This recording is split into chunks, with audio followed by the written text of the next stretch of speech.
하나님 말씀은 사무엘상 17장 31절에서 37절 상반절입니다. 우리 같이 31절부터 읽겠습니다. 어떤 사람이 다윗이 한 말을 듣고 그것을 사울에게 전하였으므로 사울이 다윗을 부른지라. 다윗이 사울에게 말하되 그로 말미암아 사람이 낙담하지 말 것이라. 주의 종이 가서 저 블레셋 사람과 싸우리이다 하니 사울이 다윗에게 이르되 네가 가서 저 블레셋 사람과 싸울 수 없으리니 너는 소년이요 그는 어려서부터 용사임이니라.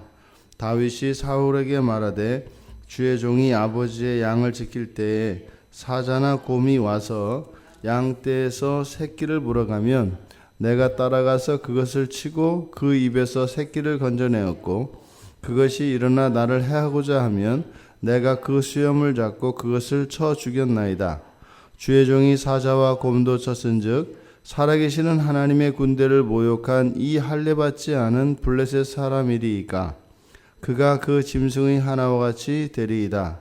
또 다윗이 이르되 여호와께서 나를 사자의 발톱과 곰의 발톱에서 건져내셨은즉 나를 이 블레셋 사람의 손에서도 건져내시리이다. 아멘. 지금 다윗과 사울이 이제 만나서 대화를 주고받고 있습니다. 그러니까 이 전쟁에 대해서 서로의 입장을 또 이야기하고 있는데 이 사울과 다윗의 이 대화 속에서 보면 도리에 대해서 이야기를 하고 있습니다. 도리, 그러니까 믿음의 도리. 우리가 살아갈 때, 뭐 인생을 살아갈 때 이게 사람마다 살아가는 방식이 있습니다. 저마다의. 그래서 우리가 도리라고 하고 있지 않습니까? 사울은 왕이고 다윗은 양치기입니다. 그러니까 이 두 사람의 대화 속에서 이 두 사람이 생각하고 있는 도리, 그 삶의 도리가 무엇인지 우리가 발견할 수 있습니다. 근데 이 대화만 봐가지고서는 누가 한 말인지 알아내기가 어렵습니다. 사실은. 지금 골리앗이 이스라엘 군대를 이렇게 모욕하고 있는 이 상황에서 한 사람이 그렇게 얘기합니다. 그로 말미암아 사람이 낙담하지 말 것이라. 여기서 물론 그는 골리앗이고요. 그러니까 골리앗으로 말미암아 사람이 낙담하지 말아야 한다. 이게 누가 누구에게 한 말일까요? 물론 이 성경에서는 다윗이 사울에게 한 말입니다. 그런데 이 대화의 내용을 보면 이것은 사실은 윗사람이 아랫사람에게, 왕이 병사들에게 하는 말이죠. 또 반대로 저 블레셋 사람과 골리앗이죠. 골리앗과는 싸울 수 없다. 왜냐하면 저 골리앗은 어려서부터 용사이기 때문이다. 그러니까 이 말은 병사들이 지휘관들에게 싸울 수 없다. 우리가 질 수밖에 없다. 이렇게 사용하는 말입니다. 물론 이제 말의 일부를 제가 생략을 했습니다만 지금 다윗이 가지고 있는 생각과 사울이 가지고 있는 생각의 차이가 바뀌어 있는 것을 보게 됩니다. 자연에도 순리가 있듯이 사람에게도 특히 사람에게는 도리가 있죠. 또 사람 가운데에서는 자기의 직분이나 거기에 걸맞는 도리가 있는 법입니다. 어른은 어른의 도리가 있고 아이는 아이의 도리가 있고 왕은 왕의 도리가 있고 신하는 신하의 도리가 있죠. 근데 지금 성경에서 보면 이 도리를 나타내는 말이 도리 그러면 보통 이제 방식 이런 의미지 않습니까? 데레크라고 하는 길을 의미하는 그런 단어가 있는데 그는 매우 포괄적이죠. 포괄적이어서 여러 가지 모든 방식, 모두에게 적용되어지는 그런 방식을 포괄적으로 일컫는 말입니다. 그런데 보면 성경에 하나님이 가르쳐 주신 도리가 있고요. 사람의 도리가 있습니다. 그러니까 사람이 만들어낸 이 도리라고 하는 것은 가르침에 의해서 주어지는 충고 같은 거죠. 그러니까 하나님이 직접 주신 그런 도리가 있고 또 사람들의 도리, 이걸 보통 유전이라고 합니다. 전통 내지는 유전이라고 하는데 이 하나님이 가르쳐 주신 도리와 사람이 만든 이 도리가 때로는 일치하기도 합니다만 때로는 이것이 대립할 때가 있습니다. 그럴 때 우리는 그것을 선택을 해야 됩니다. 하나님이 백성들에게 가르쳐 주셔서 지켜야 하는 그 도리를 따를 것인가, 아니면 사람들이 만들어낸 그런 도리를 따를 것인가, 우리가 결정해야 합니다. 그러니까 하나님의 말씀이 우선인 사람들에게는 무조건 하나님 말씀을 따라야 되겠죠. 그런데 역사 속에서 보면 하나님의 가르침과 사람이 만든 이런 도리가 부딪힐 충돌할 때 보통은 사람의 도리를 따릅니다. 그래서 유전과 전통을 더 중시합니다. 대부분 그렇습니다. 이스라엘 사람들도 이런 도리를 살아가는 방식, 이것을 적어놓은 것을 보통 탈무드라고 합니다. 그래서 그 탈무드를 따라서 그들이 생활을 하죠. 그러니까 또 캐톨릭에서도 그런 전통, 교회에서 만든 그런 전통들, 그런 사람의 도리를 성경보다 더 우월한 것으로 여기고 그것을 따라갑니다. 또 하나님의 말씀을 따르는 사람이라 할지라도 실제로 우리들이 생활을 하다 보면 우리의 삶의 현실은 사실은 하나님이 가르쳐 주신 우리들의 마땅한 그 신자들의 도리를 따라 살아갈 수 없게 합니다.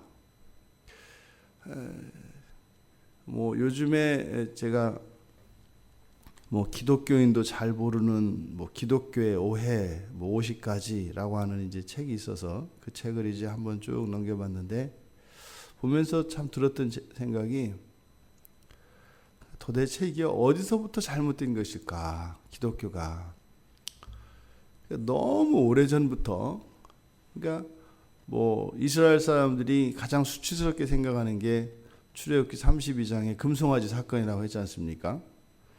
그러니까 애굽에서 이스라엘 사람들이 노예 생활을 하고 또 바벨론에서도 그렇게 포로 생활을 하고 또 그들 스스로 가나안 땅에 들어가서도 또 그 토착 세력들, 그 가나안 땅에 살던 그 이방 민족들의 그 우상 숭배를 또 받아들이고, 이 교회의 역사 속에서 그 잘못된, 그러니까 하나님의 가르침이 아니라 끊임없이 사람들이 만들어낸 그런 가르침들이 있어서 그것과 하나님의 말씀이 계속 충돌하고 계속 싸웠던 것을 보게 돼요.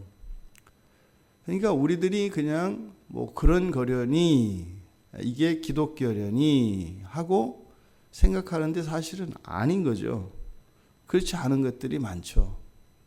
우리는 무의식 중에 그냥 쭉 따라서 해왔던, 그리고 우리가 그동안 신앙생활하면서 원래 이런 거야 라고 생각했던 그런 것들이 성경과는 전혀 상관없이 사람들에 의해서 만들어진 그런 도리들이 실제로 우리들의 신앙 속에 상당히 뿌리 깊이 그리고 광범위하게 들어와 있다는 거죠.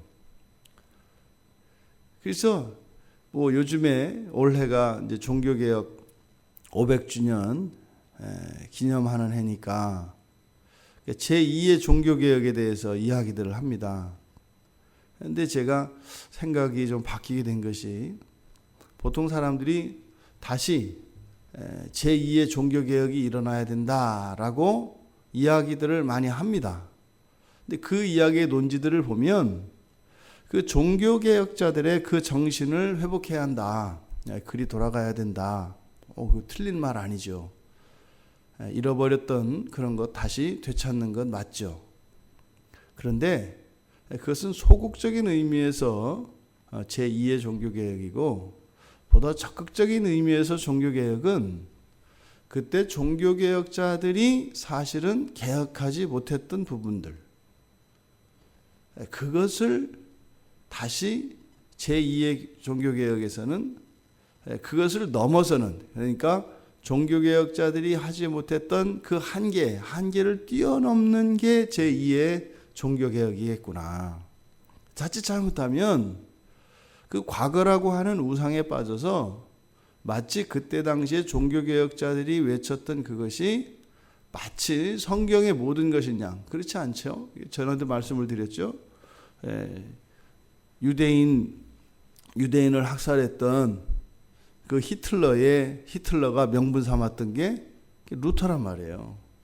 루터가 종교개혁하면서 루터도 극복하지 못했던, 다시 말해 그 개혁의 대상이라고 생각하지 않았던, 하지만 성경과는 맞지 않은 이런 개혁되어야 할 요소들이 많이 있었던 거죠. 그런 것들을 사실은 우리가 더 찾아내서 온전히 우리가 그것을 지키지 못하더라도 우리들의 사고방식, 우리들의 도리에 있어서 이것은 성경에 반하는 사람의 도리다. 그러니까 지키고 안 지키고는 그 다음이다 이 말이죠. 이것은 아니다.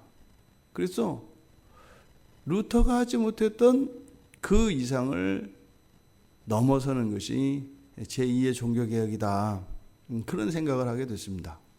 지금 사울과 다윗, 이 두 사람이 지금 이 상황에서 사람이, 다시 말해 하나님의 백성이 어떻게 해야 하는가에 대해서 서로 다른 견해를 가지고 있습니다.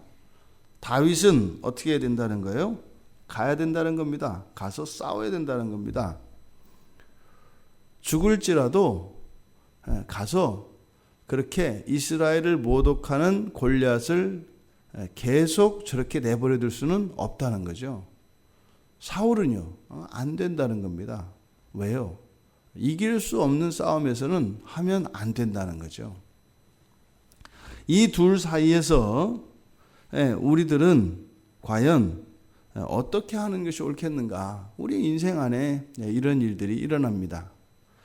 신약 성경에서는 이 돌이, 우리말 성경에 돌이라고 번역되어진 단어가 호몰로기아라고 하는 말인데요. 이 호몰로기아는 사실 그러니까 신앙 고백, 이런 의미입니다. 자기의 고백 또는 증언을 의미하는 단어인데 그것을 돌이라고 하는 말로 번역을 하고 있습니다. 그러니까 신약에서는 우리가 따라야 할 삶의 도리, 믿음의 도리는 바로 이 호몰로기아, 그러니까 믿음의 고백이 우리들의 도리라고 이야기를 해요. 그러니까 구약에서는 이렇게 주어진 기준이 있습니다. 그러니까 하나님이 주신 율법이나 규례나 교훈이나 이러한 정해진 것들이 있습니다. 또 마찬가지로 사람이 정해놓은 무엇이 있습니다. 그것이 정해지면 모든 사람에게 똑같이 그것이 동일하게 율법과 같이 법으로 주어집니다. 그러니까 도리는 뭐예요? 그것을 따라 지켜야 합니다. 하나님의 말씀 지켜야죠. 그런데 신약에 넘어와서 이 도리라고 하는 이 말이 의미하는 바는 하나님의 말씀은 지켜져야 합니다. 맞습니다. 그런데 그것이 모든 사람들에게 일률적으로 동시에 적용되지는 않는다. 이 호몰로기아라고 하는 말은 고백, 신앙 고백이라고 말씀을 드렸어요. 보통 우리가 사도 신조, 신앙 고백 이렇게 이야기하잖아요. 그때 사용되는 단어가 이 호몰로기아라고 하는 단어인데, 우리가 신약 시대를 살아가는 우리들의 도리는 그러니까 뭐예요? 각자의 고백을 따라 살아가는 겁니다. 그러니까 하나님의 말씀이라는 면에서는 절대적으로 모든 사람들에게 적용되는 도리입니다만 각 개인에게는 그보다 먼저 전제되는 것이 있다. 이게 뭐라는 거예요? 믿음이라는 겁니다. 믿음. 그러니까 믿음에 기초하지 않은 그러한 것은 참된 도리를 행하는 것이라고 볼 수 없다. 그러니까 먼저 우리 안에 믿음으로 받아들여지고 고백되어진 이후에 그것을 행하며 살아가는 것이다. 어떤 말씀이 있을 때 하나님의 말씀이고 절대적이다라고 하는 의미에 있어서는 모든 사람이 따라야 합니다. 도리입니다. 그런데 그것은 그 사람의 믿음의 분량에 따라서 시기가 좀 다르다라는 거예요. 어떤 사람은 지금 그 말씀이 아멘으로 정말 나의 믿음으로 받아들여졌다면 그 사람의 도리는 그렇게 살아가는 것이다. 그런데 다른 사람에게는 그런 믿음이 없어요. 받아들여지지 않는 거예요. 그러면 아직 그것은 그 사람에게 하나님 말씀이 된 것이 아니기 때문에 그것이 그 사람에게는 도리가 되지 않는다. 우리가 실수하는 것이 똑같은 하나님과 똑같은 기준으로 모든 사람에게 일률적으로 동시에 그 하나님의 말씀을 따를 것을 이야기하는 구약의 원리를 따라 신약의 시대에도 살아가게 하려고 한다 이 말이에요. 이제 막 예수를 믿고 이제 그저 단 하나 이렇게 예수님이 십자가에서 나를 대신해서 죽으셨고 그 그리스도를 믿는 믿음으로 내가 구원을 받는다. 아주 기본적인 복음의 초보를 받아들이고 있는 그 사람이 지켜야 할 도리와 수십 년 돼서 하나님의 그 은혜를 말로 당할 수 없이 많이 경험한 사람이 지켜야 할 도리는 어떻다? 다르다라는 거예요. 그래서 신약에서는 상대적입니다. 그러니까 절대적인 동시에 개인적으로는 상대적입니다. 말씀 자체는 절대적입니다. 하지만 그것이 각 개인들에게는 상대적으로 적용이 된다. 그래서요, 늘 우리는 하나님 앞에서 공평하다 이 말이에요. 지금 구약의 상황이고 나라가 위기에 처해 있는 그런 상황입니다. 이 상황에서 왕의 도리와 양치기의 도리 어느 것이 더 높고 크겠습니까? 어느 게 더 책임감이 더 크겠습니까? 그거는 당연히 양치기 도리보다 왕의 도리가 훨씬 더 무겁고 책임이 크겠죠. 그런데 정작 이 본문에서 나타나는 사울과 다윗의 말을 통해서 이 왕인 사울과 양치기인 다윗의 생각하는 도리가 바뀌어 있는 것을 보게 됩니다. 그러니까 구약에서는 실제로 율법으로 모든 사람에게 똑같이 하나님의 말씀에 순종할 것을 요구하고 있지만 지금 이 다윗과 사울의 대화를 보더라도 오늘날 우리 신약에서 적용되어지는 것과 같이 믿음의 분량에 따라서 그 도리가 결정되는 것을 보게 됩니다. 그러니까 우리가 이것을 왕인 사울이 저래가지고서야 되나? 양치기인 다윗보다 못해서 저럴 수 있나? 그럴 수 있다는 겁니다. 우리가 하나님 말씀 앞에 이렇게 자유로울 수 있는 것은 이미 우리의 모든 도리, 이 신앙의 도리로 인한 우리들의 책임과 그것을 지키지 못한 그것으로 인한 벌이 예수 그리스도의 십자가 사건으로 완전히 모든 것이 단번에 해결되었기 때문입니다.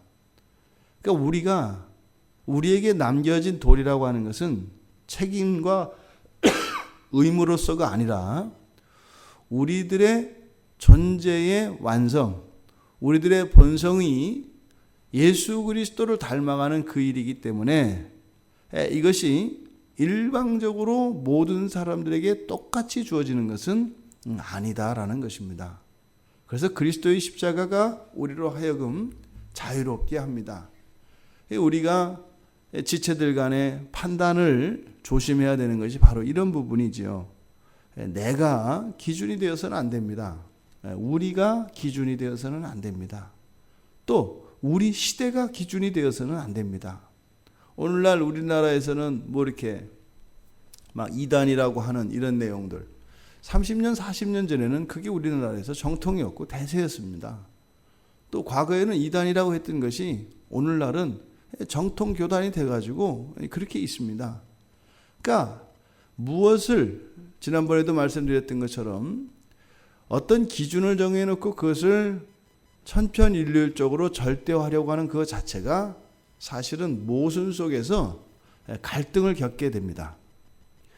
오늘 사울과 다윗의 이 돌이 지금 나아가서 싸워야 될 것입니다 라고 이야기하는 다윗의 돌이, 다윗이 생각하는 돌이, 그리고 상대를 이길 수 없기 때문에 여호와가 그 이스라엘의 백성들이 모욕을 당한다 할지라도 싸울 수 없다라고 하는 이 사람의 도리 속에서 우리들은 매일 일상에서 똑같은 고민을 하게 됩니다. 이렇게 해야 될까? 저렇게 해야 될까? 그때 먼저 나의 믿음을 확인하십시오. 성경을 통해서 이게 하나님 말씀이다. 옳고 그름 시비를 가리려고 하지 말고 알아야죠. 하나님의 말씀 알아야죠. 근데 그것이 나의 삶의 도리로 되기 전에는 그 사이에 반드시 넘어야 할 다리가 있다. 그게 뭐예요? 믿음입니다. 그 말씀이 참으로 믿음으로 받아들여지고 있는가를 확인해야 합니다. 그러지 않은 상태에서 그 하나님 말씀을 지키지 못하고 있는 것 때문에 괴로워하거나 죄책감을 갖거나 어떤 열등감을 가질 필요가 없다는 겁니다. 오히려 그 믿음이 없는 그것으로 하나님의 은혜를 구해야 할 것입니다. 다윗이 어린 나이임에도 불구하고 양치기임에도 불구하고 이렇게 그 하나님의 군대를 모욕한 골리앗과 맞서 싸우겠다라고 자신 있게 이야기할 수 있었던 것은 바로 37절 상반절에서 여호와께서 나를 지키실 것이라고 하는 믿음이었던 것입니다. 거룩한 분노가 일어났죠. 근데 그 거룩한 분노의 그 밑받침은 무엇이었어요? 믿음이었다는 겁니다. 하나님의 말씀을 알아야 합니다. 그래서 절대적인 의미의 도리가 무엇인지 우리는 알아야 합니다. 다음으로 그 가르쳐 주신 그 말씀이 정말로 하나님의 말씀이고 또 그것이 나의 도리가 될 수 있는 믿음이 있는가를 확인해 보아야 합니다. 그것이 없다면 믿음 없는 나 자신에 대하여 불쌍히 여기고 하나님께 은혜를 구해야 할 것입니다. 그랬을 때 우리는 주신 그 말씀이 우리들의 삶의 도리가 되어 우리의 신앙과 우리의 삶이 불일치하는 이런 일들이 없게 되는 겁니다. 근데 믿음을 생각하지 않고 하나님의 기준과 내가 해야 될 도리, 이것을 동일시함으로써 이제 나무젓가락 하나 들을 수 없는 사람이 그 삽자루를 들고 일하지 못한다고 그것을 가지고 자책하고 죄책감에 시달리고 이런 일들은 우리들이 신앙에서 보게 되는 종종 일어나는 오류들입니다. 성경은 우리들에게 그 모든 도리를 지금 당장 하라고 하지 않습니다. 오히려 그 도리들은 우리들의 한계, 우리들의 믿음의 한계를 보게 해서 믿음을 주심으로 우리가 도리로 받아들일 수 없었던 그것들을 자연스러운 우리의 성품으로 바꾸어 우리의 삶이 하나님의 말씀과 일치하는 그것을 통해 우리를 사랑하시고 우리를 새롭게 하신 그 하나님의 재창조를 보게 하십니다. 그래서 이 자연세계에서 보는 하나님의 창조의 섭리를 나 자신에게서 나의 삶에서 발견하게 되는 것이죠. 오늘 하루 우리들의 도리, 그 도리에 걸맞는 믿음을 확인하며 그 믿음이 확인된 믿음을 따라 살아갈 수 있기를 바랍니다. 하지만 또 절대적인 그 하나님의 도리를, 하나님이 가르쳐 주신 그 도리를 알아 아직은 우리의 삶의 도리로 받아들일 수 없는 그것을 통해 우리들의 믿음의 연약한 부분들을 발견하고 하나님께 그 믿음을 주시도록 구할 때 또 하나님이 그 믿음을 주셔서 우리가 감히 받아들일 수 없었던 그 말씀들을 자연스러운 우리의 삶의 도리로 그렇게 새롭게 받아들여지는 일들이 날마다의 삶 속에서 계속되기를 주님의 이름으로 축원합니다. 하나님, 본문의 말씀을 보면 양치기가 생각하는 도리가 왕이 생각하는 도리보다 훨씬 더 어른스럽고 훨씬 더 하나님 앞에 반듯합니다. 이것은 사람의 직분에 따라 결정되는 것이 아니라 믿음의 분량인 것을 보게 되었습니다. 하나님, 무조건 하나님의 말씀을 이루며 실천하며 살아가는 그것보다 그렇게 하나님의 더 많은 말씀들을 저희들의 도리로 삼을 수 있는 믿음을 주시옵소서. 이 하루를 살아가며 저희들의 믿음을 확인하고 또한 정직한 삶으로 자유를 누리게 하여 주시되 하나님의 말씀을 알아 더 높은 도리를 이루며 살아가기를 소원하며 믿음을 구하며 살아가는 저희들이 되게 하옵소서. 감사하며 예수님의 이름으로 기도드리옵나이다. 아멘.